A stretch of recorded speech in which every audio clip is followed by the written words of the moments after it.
ஜெய் கர்நாடகா, வாழ்க தமிழ். இன்னைக்கு நம்மளோட வாடிக்கையாளர் வந்திருக்காரு. கைப்பட்டையில் ஆங்கிலத்தில் மாம் அண்ட் டேட் அப்படின்னு அவங்க அப்பா அம்மாவோட ஒரு சின்னம், அந்த சின்னத்தை கைப்பட்டையில் அவருக்கு டேட்டு போடணும்னு ஆசை. அவரோட பேர் சுகந்த். இவர் என்னோட ஒரு வாடிக்கையாளர் மூலமாக இவர் நம்ம டேட்டு நிலையத்துக்கு வந்தார். இப்போ சமீப காலங்களாகவே நம்ம மாம் டேட் அப்படின்னு ஆங்கிலத்தில் போடுற டேட்டுகள் அதிகமாக இருக்குது. எனக்கு ஒரு வகையில் பார்த்தா சந்தோஷமாக தான் இருக்குது. ஏன்னா அன்னையும் பிதாவும் முன்னேறி தெய்வம் அப்படின்றத எல்லாருமே கொண்டாடுறாங்க. அவங்க அப்பா அம்மாவோட தியாகத்தை மதிக்கிறாங்க. அவங்க அப்பா அம்மா வாழ்க்கையில் இல்லாமல் இவங்க வந்திருக்க முடியாது அப்படின்னு நிறைய இளைஞர்கள் உணர்ந்திருக்காங்க. அதனால தான் இந்த மாதிரியான ஆங்கிலத்தில் மாம் டேட் அப்படின்ற ஒரு டேட்டு அதிகமாக நிறைய பேர் போட்டுக்கணும்னு ஆசைப்படுறாங்க.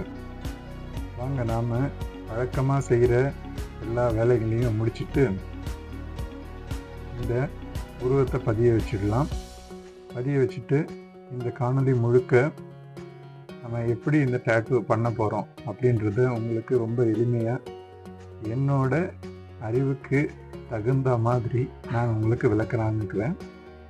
இதில் ஏதாவது தவறு இருந்தால், குறை இருந்தாலும் நீங்கள் என்னோட தகவல் பொருள் அடக்கத்தில் நீங்கள் எங்களுக்கு உணர்த்துங்க. எங்களோட சேனலை யாரும் இன்னும் சப்ஸ்கிரைப் பண்ணலைன்னா தவறாமல் பண்ணிவிடுங்க. வாங்க இந்த காணொளிக்குள்ளே போகலாம்.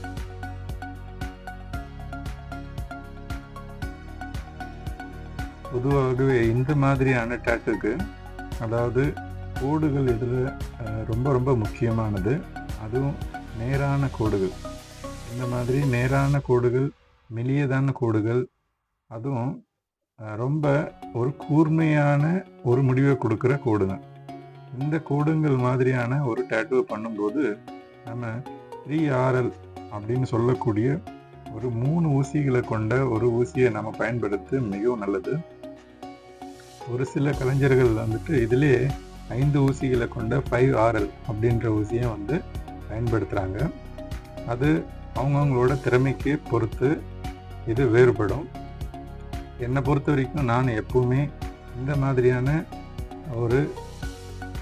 மாதிரியான டேட்டுங்களுக்கு ஒரு சிறப்பான முடிவை கொடுக்கணும் அப்படின்னு நீங்கள் விரும்புனீங்கன்னா, இருக்கிறதுலே மெல்லியதான ஊசி இந்த 3RLன்னு சொல்லப்படக்கூடிய 3 ஊசிகளை கொண்ட ஒரே ஊசி. ஏன்னா நான் உபயோகப்படுத்தும் போது இதனோட முடிவு சிறப்பாக இருக்குது. நான் பல டேட்டுகளில் இதைத்தான் நான் உபயோகிக்கிறேன். ஆனால் இதை நாம் உபயோகிக்கும் போது கூடுதலான நேரம் எடுத்துக்கும். இருந்தாலும் முடிவு சிறப்பாக இருக்கும். நமக்கு எப்போவுமே நம்மளோட நேரமோ இல்லை நாம் வாங்குகிற கட்டணமோ முக்கியம் இல்லை. நாம் இதில் கொடுக்குற ஒரு சிறப்பான முடிவு, வாடிக்கையாளர் முகத்தில் ஏற்படுற ஒரு சந்தோஷம், இது தான் நமக்கு மேலும் பல வாடிக்கையாளர்கள் சம்பாதிச்சு கொடுக்கும். நாம் நேரத்தையோ இல்லை நேரத்தை மிச்சம் பண்ணணும் அப்படின்னு நினைச்சாவோ, இல்லை கட்டணத்தை அதிகமாக வசூலிக்கணும் அப்படின்னு நினைச்சாவோ இந்த துறையில் நம்ம சாதிக்க முடியாது. பாருங்கள், இந்த மாதிரி ஒரு மெலிதான கோடுங்க போடுறதுக்கு இதுக்கு முன்னாடி நான் ஒரு காணொளி போட்டிருக்கேன். அந்த காணொளியில் நீங்கள் எப்படி இந்த மாதிரியான மெலிதான கோடுங்களை வளைவே இல்லாமல் ஒரே நேரான ஒரு சீர்கோட்டில் எப்படி போடணும் அப்படின்றது ஒரு எளிமையான பயிற்சி மூலமாக நான் உங்களுக்கு சொல்லியிருக்கிறேன். நீங்கள் அந்த காணொளியை பார்த்தாவே அது புரிஞ்சிருக்கும். பார்க்காதவங்க நீங்கள் அந்த காணொளியை பாருங்கள். அந்த காணொளியோட ஒரு இணைப்பை இந்த பொருளடக்கத்தில் நான் கொடுக்குறேன். அது உங்களுக்கு ரொம்பவே உதவியாக இருக்கும். இப்போ நம்ம சாதாரணமாகவே இந்த மாதிரியான எழுத்துக்களை போடும்போது வெளிப்புறத்தில் இருக்கிற பார்டர்னு சொல்லக்கூடிய வெளிப்புற பகுதியை இங்கே துல்லியமாக வரைஞ்சிடுங்க. அப்படி வரையும் போது உள்ளே இருக்கிற நம்ம அந்த மைய நிரப்புற பணி ரொம்ப சுலபமாக இருக்கும். அதில் எந்த விதமான ஒரு கஷ்டமான வேலையும் இருக்காது. இந்த மாதிரி நாம் மைகளை நிரப்பும்போது ஒரு சின்ன இடம் கூட விடாமல் நம்ம முழுசாக நிரப்பும்போது இந்த டேட்டு முடிவில் ஒரு சிறப்பானதை ஒரு சின்னமாக நமக்கு கிடைக்கும். வாடிக்கையாளரும் ரொம்ப சந்தோஷப்படுவாங்க. இந்த டேட்டு இப்போ உங்களுக்கு எப்படி தெரியுது அப்படின்றது ஒரு பிரச்சனை இல்லை. ஆனால் இது நல்லபடியாக குணம் ஆயிட்டதுக்கப்புறம் குறைஞ்சது 3 அல்லது 4 வாரத்துக்கு அப்புறம் எந்த மாதிரியான ஒரு முடிவு கொடுக்குது அப்படின்றதுல தான் உங்களோட திறமையே இருக்குது. அதனால் ஒவ்வொரு சின்ன கோட்டையும் நீங்கள் கவனமாக செய்யுங்க. பரவாயில்ல, இந்த டேட்டு பண்ணுறதுக்கு குறைஞ்சது ஒரு 2.5 to 3 மணி நேரம் ஆகும். ஒன்றுமே அவசரம் இல்லை. நீங்கள் எவ்வளோக்கு எவ்வளோ உங்களோட திறமையை காமிக்கிறீங்களோ அவ்வளோக்கு அவ்வளோ இந்த டேட்டுவோட முடிவு ரொம்ப சிறப்பானதாக இருக்கும்.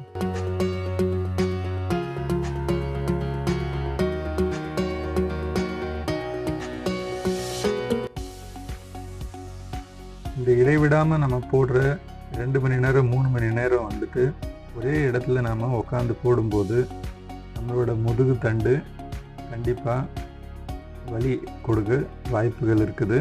அதனால் நீங்கள் ஒவ்வொரு 30 நிமிஷமும் இல்லை 45 நிமிஷத்துக்கு ஒரு முறையாவது நீங்கள் எழுந்து கொஞ்சம் உங்களை தளர்த்திக்குங்க. ஏன்னா வாடிக்கையாளரும் கொஞ்ச நேரம் அவருக்கும் கொஞ்சம் ஓய்வு கிடைக்கும். உங்களோட உடல் நலன் மேலேயும் நீங்கள் அக்கறை காமிப்பீங்க. அதனால் 30 to 40 நிமிஷத்துக்கு ஒரு முறை நீங்கள் எழுந்து நின்று உங்களோட டேட்டுவை தொடர்ந்து செய்யுங்க.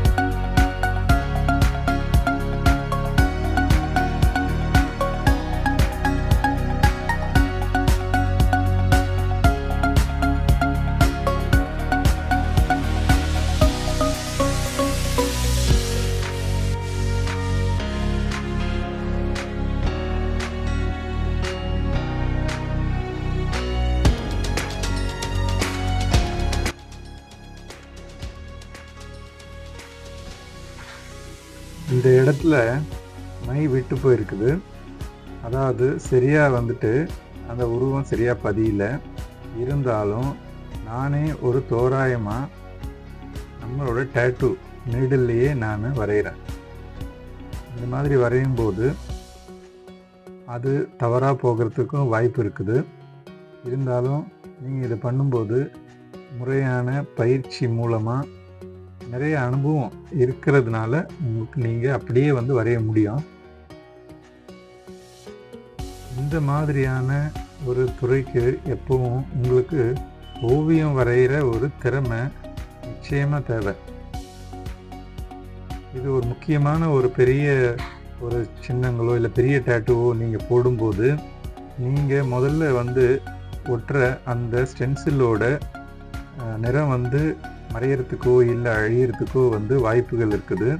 அந்த நேரத்தில் உங்களோட இயற்கையான ஓவிய திறமை தான் உங்களுக்கு இந்த மாதிரியான வேலைகளுக்கு கை கொடுக்கும். அதனால உங்களோட ஓவிய திறமையை நீங்கள் வளர்த்துக்குங்க. அது ஒன்றும் பெரிய கஷ்டமான வேலை எதுவும் இல்லை. முறையாக நீங்கள் பயிற்சி எடுத்தால் எந்த மாதிரியான வேலைகளையும் நாம் சாதிக்கலாம், செய்யலாம். நமக்கு அதுக்கு தேவையானது நம்பிக்கை மாத்திரம்தான்.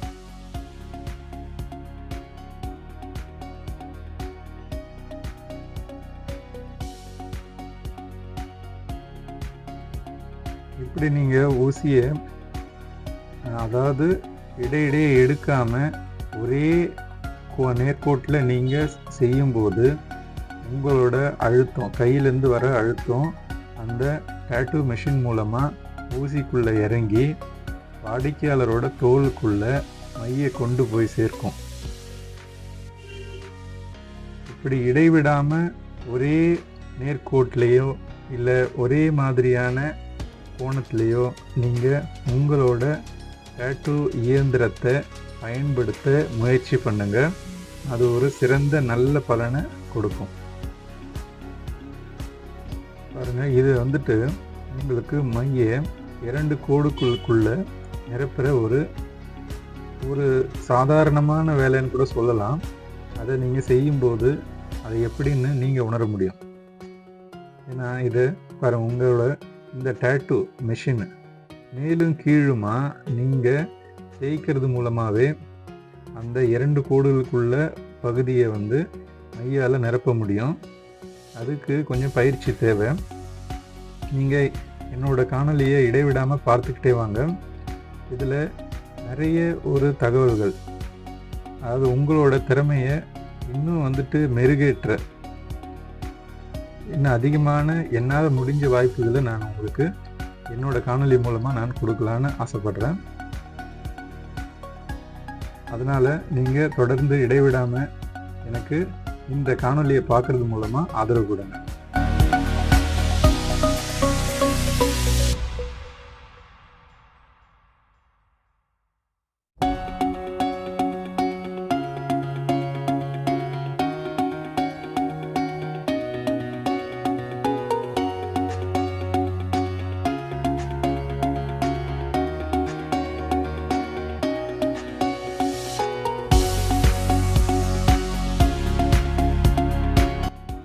இந்த டேட்டூவில் ஒரு முக்கியமான பகுதிக்கு வந்திருக்கோன்னு சொல்லலாம்.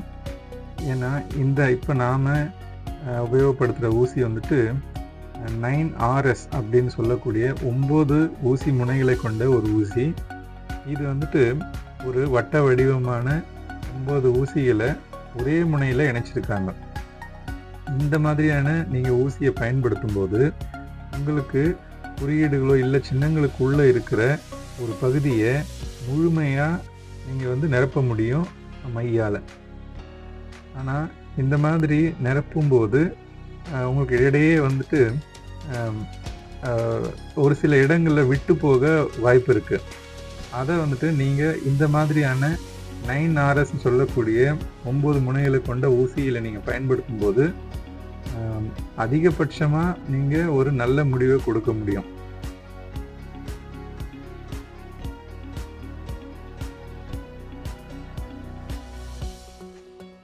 நீங்கள் இந்த டேட்டூ போடும்போது உங்களுக்கு எல்லா இடத்துலையும் நிரப்பிட்ட மாதிரியும் தெரியும். ஆனால் இது சரியாக ஒரு 4 இல்லை 5 வாரத்துக்கு அப்புறமா குணமடைஞ்சதுக்கப்புறம் சில இடங்களில் மை நிரப்பாமல் விட்டு போகிறதுக்கு வாய்ப்பு இருக்குது. அதனால் நீங்கள் பொறுமையாக நேரத்தை எடுத்து உங்களுக்கு எல்லா இடத்துலையும் உங்கள் மை நிரம்பி இருக்குதா அப்படின்றத நீங்கள் அது மேலே உபரியாக இருக்கிற மையை தொடச்சி பார்க்குறது மூலமாகவே நீங்கள் இதை சுலபமாக கண்டுபிடிச்சிடலாம். ஸோ அதை அந்த குறைங்களை சுலபமாக நிவர்த்தியும் பண்ணலாம். இது மூலமாக வாடிக்கையாளர் உங்களோட திறமையை கண்டிப்பாக கொண்டாடுவார். மற்ற வாடிக்கையாளர்களுக்கும் இதை சொல்லுவார். அதனால் உங்களோட தொழில் மேலும் வளரும், சிறக்கும்.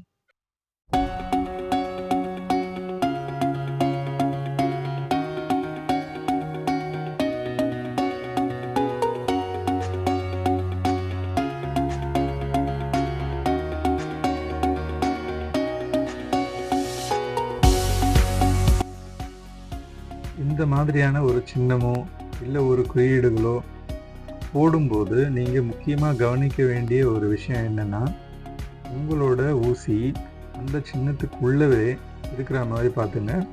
2 பக்கமும் இருக்கிற அந்த எல்லை கோட்டை தாண்டி வெளியே போகக்கூடாது. அப்படி போயிட்டா அந்த ஒரு குறியீடோ இல்லை சின்னமோ அவலட்சணமாக ஆகிறதுக்கு வாய்ப்புகள் அதிகமாக இருக்குது. உங்களோட வாடிக்கையாளரும் அதை விரும்ப மாட்டார். அதனால் அவங்கள எப்பவுமே நீங்கள் மனசில் நினச்சிக்கோங்க. கண்டிப்பாக உங்களால் முடியும், இதை செய்யலாம். ஆனால் இது ஒரு தீவிர பயிற்சியோ இல்லை ஒரு அதிகமான அனுபவமோ இருந்தால் இது உங்களோட பணியை சிறப்பாக முடிச்சு கொடுக்கலாம். அது அந்த மாதிரியான ஒரு பயிற்சி நீங்கள் ஒரு 10 இல்லை 20 டேட்டூ போட்ட உடனே வந்து வரதுக்கு வாய்ப்பு இல்லை. அதனால் நீங்கள் குறைஞ்சது நம்ம வந்து எண்ணிக்கையில் சொல்லிட முடியாது, நீங்கள் இவ்வளோ டேட்டூ போட்டால் தான் வந்துட்டு உங்களுக்கு இந்த அனுபவம் இருக்கும் அப்படின்ட்டு. உங்களோட உணர்வுபூர்வமாக நீங்கள் வந்து உணர்ந்து செய்ய வேண்டிய இந்த வேலை இது. அது சின்ன ஒரு சின்னமாகவும் இருக்கலாம், இல்லை பெருசாகவும் இருக்கலாம். நீங்கள் இதை செய்ய தான் வந்து அனுபவபூர்வமாக இதனோட முடிவு எப்படி இருக்கும் அப்படின்றத நீங்கள் தெரிஞ்சுக்கிங்க. அதனால் உங்களோட முழு முயற்சியும், இதில் முழு கவனத்தையும் ஈடுபாட்டோடு நீங்கள் இதை செய்யும்போது இதனோட முடிவு ரொம்ப அற்புதமாக வரும் அப்படின்றது சந்தேகமே இல்லை.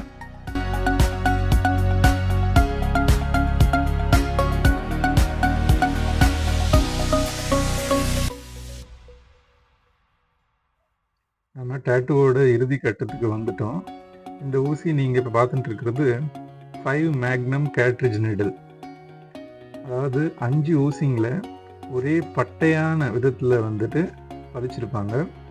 இந்த மாதிரி ஒரு கேட்ரிட்ஜ் நீடில் நீங்கள் பயன்படுத்தும் போது இதனோட முடிவு ரொம்ப சிறப்பாக இருக்கும். இந்த ஊசியை பக்கவாட்டில், அதாவது வலதுபுறமாகவும் இடதுபுறமாகவும் இதே மாதிரியான ஒரு சீரான அழுத்தத்தில் உங்களோட மெஷினோட வேகத்தோட அளவு வந்து குறைவாக இருக்கணும். அந்த மாதிரி இந்த மாதிரி நீங்கள் கொடுக்கும்போது, நீங்கள் சாதாரணமாக ஒரு பேப்பரில் பென்சிலில் ஒரு ஓவியத்தை வரையும் போது அதோட முடைப்பகுதி அப்படி இல்லைன்னா, ஒரு எடுத்துக்காட்டு நான் என்ன சொல்ல விரும்புகிறேன்னா, ஒரு மேகம், நீங்கள் மேகத்தை வரையும் போது எப்படி இருக்கும் உங்களுக்கு, அது ஆங்கிலத்தில் வந்து ஷேடிங்னு சொல்லுவோம். அந்த மாதிரியான ஒரு ஷேடிங் பாருங்கள், உங்களுக்கு தெரியும். நீங்கள் முதல்ல வந்துட்டு நீங்கள் மையை நிரப்பியிருக்கீங்க அந்த முனைகள் மூலமாக. அந்த இடத்துல ஒரு முடிவில் வந்துட்டு இந்த மாதிரியான நீங்கள் ஷேடிங் கொடுக்கறது மூலமாக அந்த சின்னம் வந்துட்டு ரொம்ப உங்களுக்கு ஒரு அழகான முடிவாக இருக்கும். பாருங்கள எப்படி நான் பண்ணிட்டு இருக்கேன்னுட்டு. மறக்காமல் உங்களோட டேட்டூ மெஷினோட வேகம் வந்து கம்மியாக தான் வைக்கணும். அப்போ தான் வந்துட்டு உங்களுக்கு இந்த மாதிரியான ஒரு சிறப்பான ஒரு முடிவாக இருக்கும்.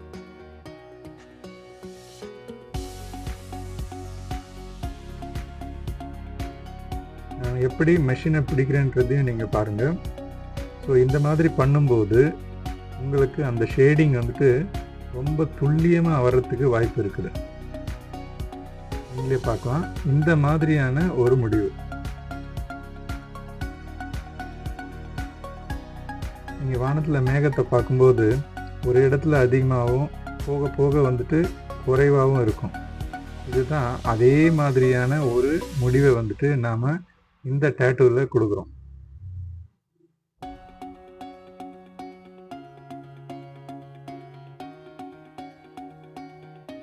இது பண்ணும்போது கவனமாக பண்ணுங்கள். ஏன்னா நீங்கள் இதுக்கு முன்னாடி பண்ணியிருந்த எழுத்துக்கள் மேலவோ இல்லை அந்த வெளிப்புற கோட்டை விட்டு வெளியவோ போகாமல் இருக்கிற மாதிரி நீங்கள் பார்த்துங்க. அப்படி இருக்கும்போது உங்களோட இந்த டேட்டூவோட முடிவு ரொம்ப அற்புதமாக இருக்கும்.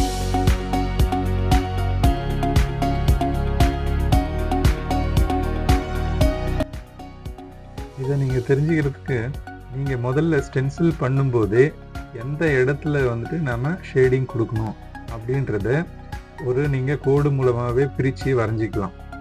அப்போ நீங்கள் முடிவில் வந்து ஷேடிங் கொடுக்கும்போது உங்களுக்கு ரொம்ப சுலபமாக இருக்கும். உங்களோட எல்லை கோடு எது வரைக்கும் நீங்கள் கொடுக்கணும் அப்படின்றது மிக மிக துல்லியமாகவும் தெளிவாகவும் தெரிஞ்சுக்கலாம். அப்படி இருக்கும்போது உங்களோட வேலை ரொம்பவும் சுலபமாகவும் முடியும்.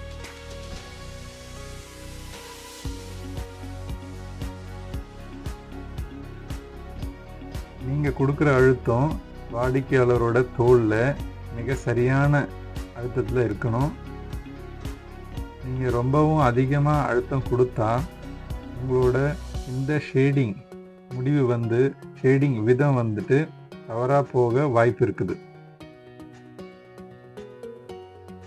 அதனால் நீங்கள் உங்களோட ஒரு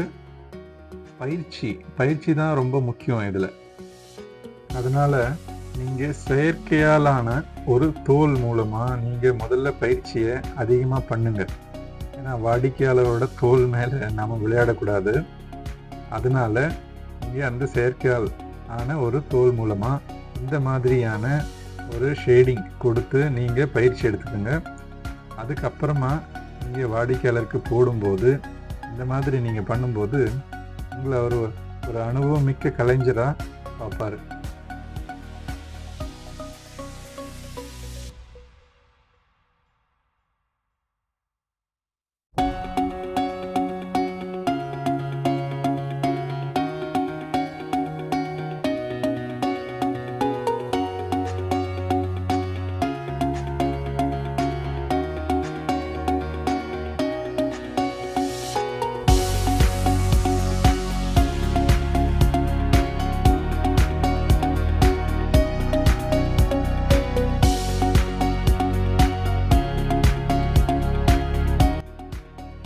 அப்பாடா, ஒரு வழியாக முடிஞ்சது. 2 மணி நேரம் 40 நிமிஷம் முழுமையாக இந்த டேட்டூ போட எடுத்துக்கிட்ட நேரம். இடையிடையே ஒரு 2 இல்லது 3 நிமிஷம், அதிகபட்சம்னா ஒரு 5 நிமிஷம் நான் ஓய்வு எடுத்திருப்பேன். வாடிக்கையாளரும் கொஞ்சம் வேதனை அனுபவிக்கிறதுனால அவரும் கொஞ்சம் ஓய்வு கேட்டார். இறுதியாக நாம் இறுதியான கட்டத்தை எட்டிட்டோம் வெற்றிகரமாக. பாருங்கள், இதுதான் மாம் டேட் அப்படின்னு ஆங்கிலத்தில் சொல்லக்கூடிய அன்னையும் பிதாவும் முன்னறி தெய்வம் அப்படின்னு அவர் உணர்ந்திருக்கிறாரு. அதனால தான் அவரோட கைப்பட்ட டேட்டு மூலமாக அதை எல்லாருக்கும் சொல்லணும்னு நினைக்கிறாரு. ஓகே, மறுபடியும் அடுத்த காணொளி சந்திப்போம். நன்றி, வணக்கம்.